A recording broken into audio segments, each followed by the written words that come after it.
Evolution of Superstars in Wrestling Games, Nikki Bella Edition.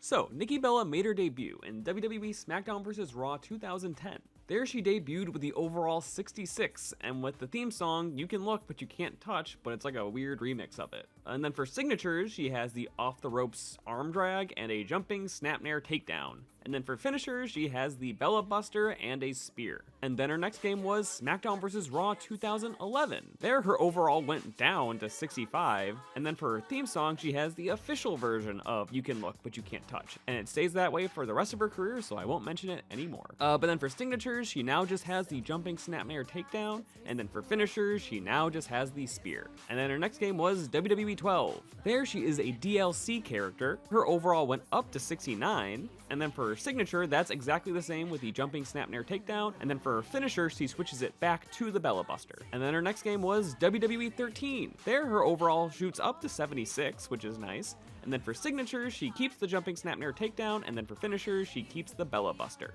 And then for her first unofficial appearance, that is in Wrestling Revolution 3D. There she goes by the name Jessie Bell, and for finishers, she has the Samoan Drop and a reverse DDT. And then going back to official appearances, she was a DLC character in WWE 2K14.